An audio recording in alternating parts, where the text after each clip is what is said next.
Your move, your move.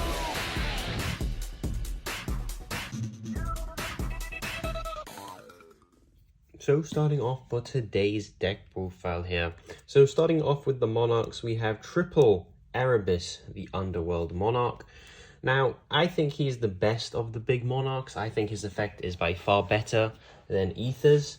So hence why I'm playing 3 of him. Spoiler alert, I'm not playing triple Ether.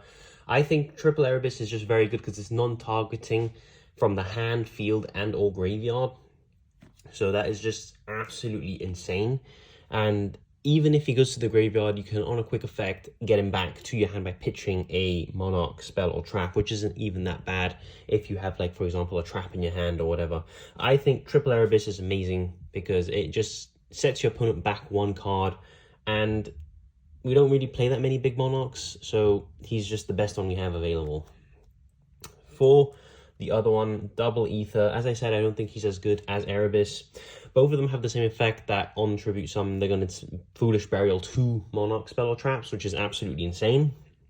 What Ether's going to do is he's going to special summon a monster with 2,400 or more attack and 1,000 defense from the deck. Now, why do I play 2 Ether? I play Ether because he can summon himself from the deck, and then in the end phase, he'll return himself. Why is that important? It's important because if you open the Monarch Stormforth, that means that you can summon Ether, special summon Ether, Ether return to your hand, set Stormforth, and during your opponent's turn, you have Ether effect to tribute summon himself that turn, and then you can chain your Stormforth and tribute one of your opponent's monsters. And obviously you'll have the Prime Monarch, not the Prime Monarch, you'll have the trap in the graveyard, which will be able to banish itself and special summon itself. So you'll have 1 tribute there on one of your opponent's tributes. So you can even keep the other Ether on the board. And then that Ether on tribute is going to summon your Kuraz from the deck for extra disruption. So I play 2 Ether for that exact reason. If he couldn't special summon himself, I'd probably only play 1. But since he can do himself, I play 2. For the last of the Monarchs here, I play 1 Kuraz. Now, Kuraz is a bit of a brick, I'm not going to lie. You only really want to bring him out of the deck with Ether, because that will mean that you get to destroy up to 2 cards in the field. You can destroy your own, which is where his effect does really come in clutch to draw cards.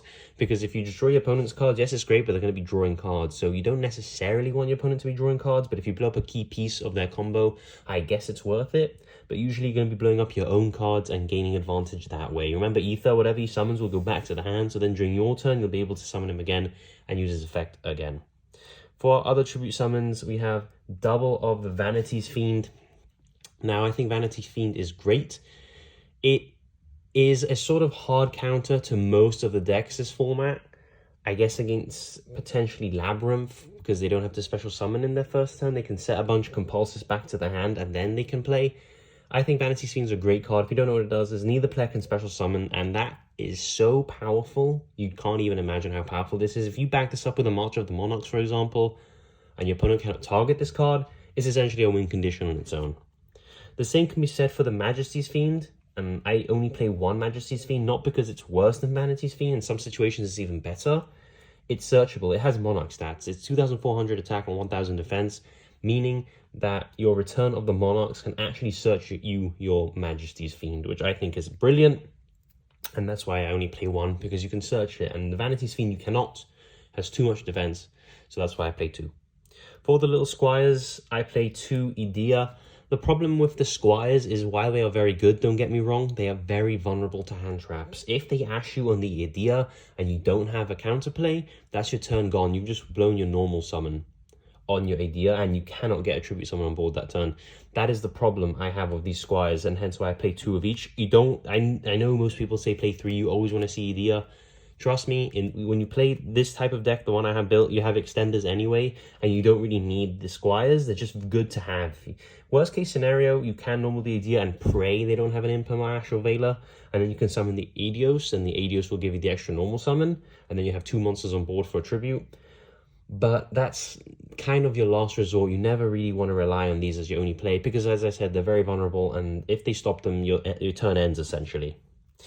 For the extenders here, triple Cassia Fenrir. I think Fenrir is a fantastic card. Not only can it search itself, it can search a new tech I'm playing in the deck, which I'm proxying for now. It's the Kashtira Riseheart, I believe the name is. It's the level 4 that special summons itself if you control a Kashtira. I think that's essential to play now, and it takes the deck to 41. Why don't I mean, Fenrir can always search Fenrir, which is great, but if you need the extra body, it's always good to search the Riseheart, because it locks you into XCs for the turn, but you haven't got an extra deck anyway. So this is what the proxy is going to be, and hopefully, if I'm nice enough, I'll put it on screen. But this is the Kashtira Riseheart, the level 4 extender, and that's going to be a search of Fenrir. So you're going to special Fenrir, search him, special him, that's 2 bodies on board, and you can immediately tribute summon. Or if you have other bodies, you can keep the Fenrir on board, which is the main reason. Keeping the Fenrir board as an extra disruption is fantastic, and I was tired of tributing over my own Fenrirs, so I'm playing the 41 cards. I'm playing another brick. It is the Kashtira Riseheart, I believe his name is. And to wrap up the monsters, our last extender, we have Triple Antrim Fright. This is a custom card. Once you know what Monarch to do, he places himself in the pendulum scale and blows himself up to draw a card, which you may think is bad because he places himself in the extra deck. But once in the extra deck, he special summons himself and he banishes himself when he leaves the field. So this card is insane. It's just a free body and a free draw, and it's just great. I love this card. I wouldn't play anything less than 3. Moving on to the spells, we have triple Domain of the True Monarchs. This is the win condition when you're not Vanities fiending people. You have Domain of the True Monarchs. If you don't have an extra deck and you have a tribute summon monster, your opponent can't use the extra deck. So many decks hard lose to Domain. If they don't play spell and trap removal, you win the game, because 99% of decks rely on their extra deck, and just having the ability to lock them out is insane. Not only that, it reduces the levels of your big Monarchs in hand, meaning only 1 tribute instead of 2, and it gives them an attack boost, which most people don't think comes up, but it really does. It's quite a hefty attack boost. I believe it's 800 attack, when they attack. So your Monarchs can get up to 3,600 attack. So really nice. And you play 3 because of Pantheism Banish effect. You can reveal 3 Domain of the True Monarchs and add 1 to your hand. If you only play 2, you're going to have to reveal a different name, and then your opponent can decide whether you get it or not, which I don't like. I mentioned it before, but triple the Monarch Stormforth. This is a fantastic card going second. And even first, I guess, if you search it and you have Ether in your hand, it basically just allows you to tribute summon your opponent's monsters instead of your own. So if you're going to be summoning, for example, a Majesty's Fiend, a Vanity's Fiend, whatever, you use this and then you can just tribute one of your opponent's monsters and immediately summon it. So it forces the negate if they have any, but if they don't, if they have like monster disruption, this card's fantastic, and it's really helpful in breaking the boards. And you play 3 again, because if you're going to banish Pantheism, you want to reveal 3 of this and add it to your hand. Speaking of Pantheism, best draw card I've ever seen in Yu-Gi-Oh! I don't say that lightly. This card's insane. Basically, you send a Monarch spell or trap card from your hand as cost to the graveyard, and you draw 2 cards, and that's not even once per turn. If you draw all 3 and you have enough things to pitch, you're going to be drawing 6 cards.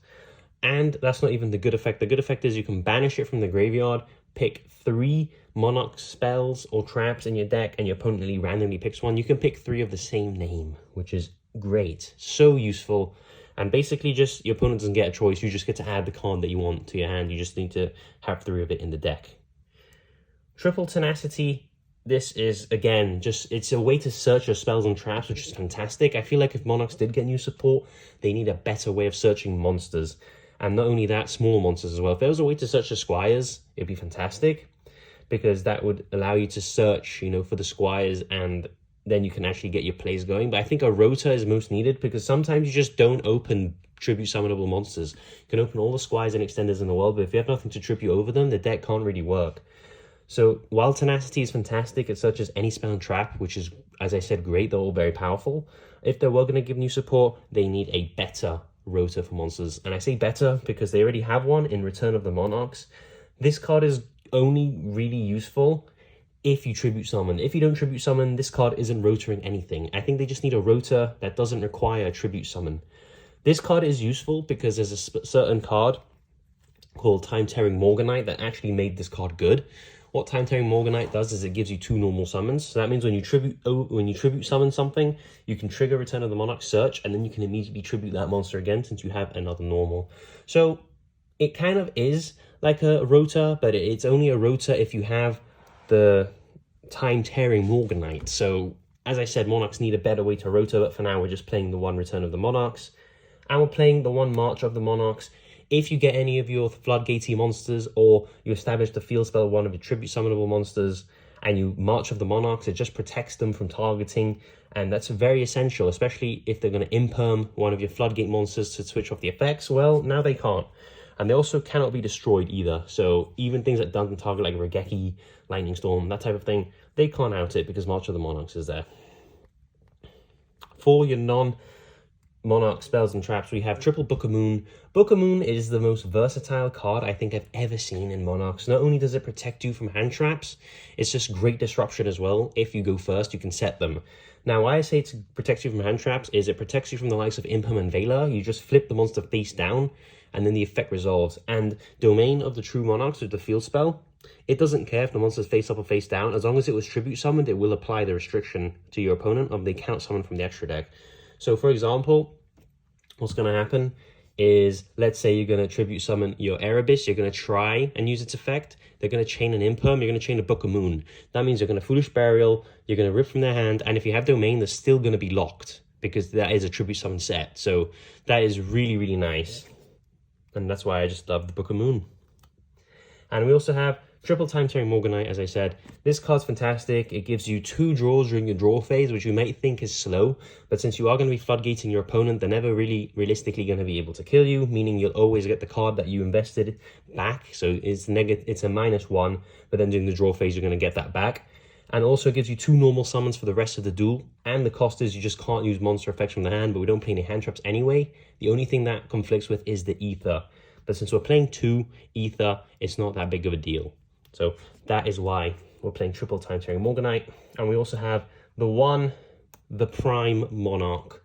And this trap card's fantastic. We only play 1 because, of course, if you open it without a way to discard it, it is a brick. But it's nice draw power in the grind game if you do have it in your hand. And there are really, really niche scenarios where you do want to add it to your hand to recycle your spells and traps back into the deck to draw a card. But its main purpose is you're going to banish a Monarch spell card from the graveyard, and you're going to just special summon it. And that's a way to get a body onto the field without committing your normal summon and allowing you to tribute summon over it. So that is why I think the Prime Monarch is absolutely insane. With that being said, let's now move on to the extra deck. So moving on to the extra deck, we have a beautiful field center of a banned card, Crystron Halkir Fibrax, or Needle Fiber to some. And that is the end of the extra deck, guys. I hope you guys love that amazing extra deck. As I said, Monarchs really need the extra deck, so it's important that you follow these exact ratios. But if you do enjoy this type of content, make sure that you do smash the like button. This week was Monarchs. I can't guarantee I'll always give a in-person deck profile, but I believe Monarchs were very, very nice. Very nice deck. Not a lot of people know what they do. Very floodgatey and can take some games out of nowhere just because of the restrictions and because they actually are quite big. So I'm Rogue to here. Thank you all very much for watching, and I'll see you all in the next video.